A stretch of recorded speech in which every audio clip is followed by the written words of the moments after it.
Halo, salam antusias sahabat Disko. Selamat datang di program Presence Power Personality dengan saya William Jaya.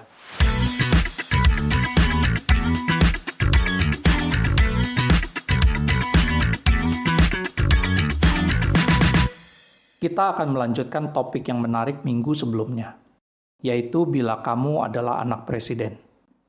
Di antara beberapa respon yang saya terima, saya mendapat 2 respon yang menarik. Mari kita simak bersama kedua respon tersebut.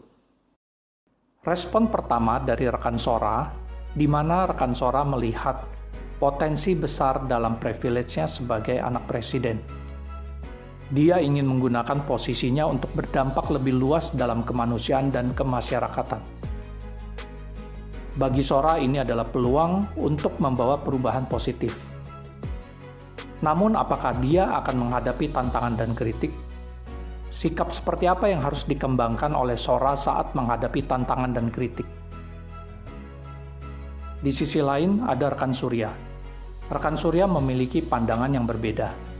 Bagi Surya, menjadi anak presiden bukan berarti bebas dari tanggung jawab. Sebaliknya dia merasa memiliki tanggung jawab khusus sebagai anak presiden.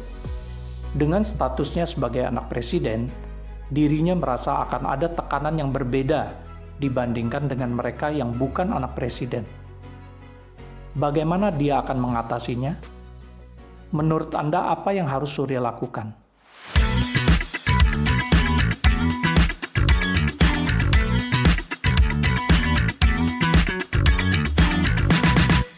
Sahabat Disko, apa yang menarik dari 2 respon yang berbeda ini?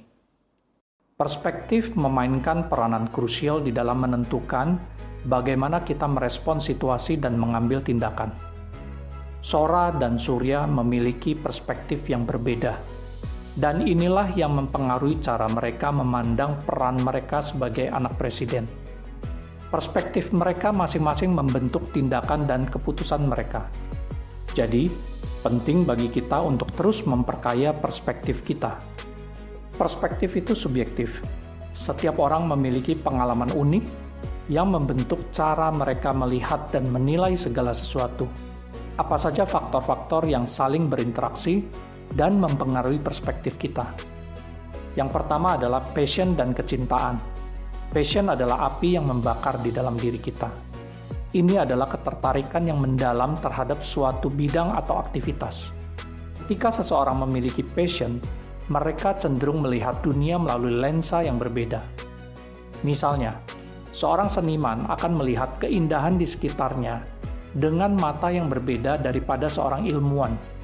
Passion mempengaruhi persepsi kita terhadap dunia dan memotivasi kita untuk belajar lebih banyak tentang hal-hal yang kita cintai.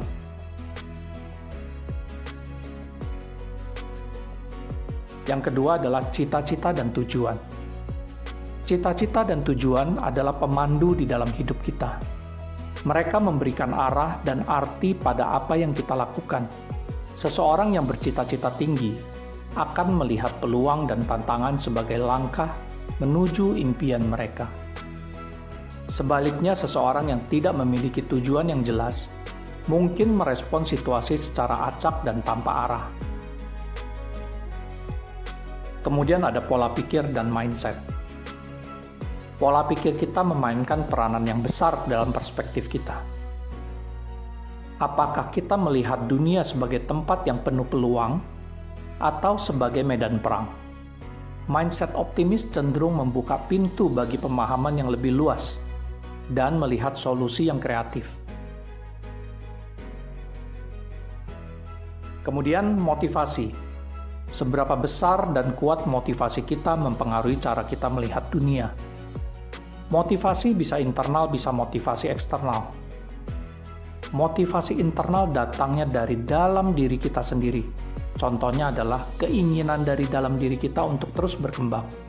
Sementara motivasi eksternal, contohnya adalah dorongan orang tua, dorongan dari keluarga. Motivasi memainkan peranan yang penting. Motivasi yang kuat dapat mengubah persepsi kita tentang kesulitan menjadi tantangan yang dapat diatasi. Dan yang terakhir adalah latar belakang sosial budaya. Pengalaman masa lalu, nilai-nilai dan prinsip yang kita yakini membentuk perspektif kita. Latar belakang sosial budaya kita mempengaruhi cara kita memahami orang lain, menghargai perbedaan, dan bagaimana kita berinteraksi dalam masyarakat.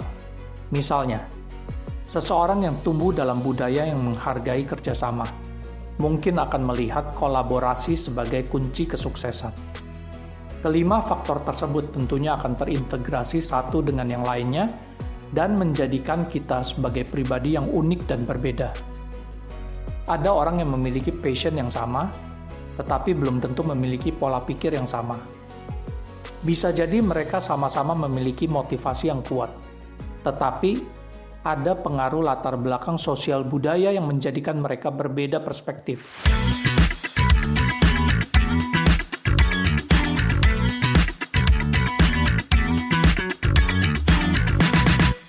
Perspektif itu subjektif. Saat kita ingin memahami orang lain, maka pahami terlebih dahulu perspektif orang itu dengan melihat kelima faktor tersebut. Begitu juga sebaliknya.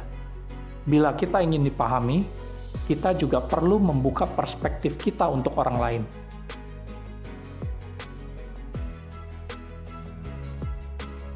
Demikian sahabat Disko, sekali lagi perspektif itu subjektif. Bila ada hal yang ingin sahabat Disko tambahkan dan bagikan, ataupun masukan yang bisa membuat program ini semakin baik, silakan berbagi komentar dalam kolom Q&A. Jangan lupa terus ikuti, pantau terus channel kami, Only in Disko Podcast. Dengan saya William Jaya, terima kasih dan sampai jumpa.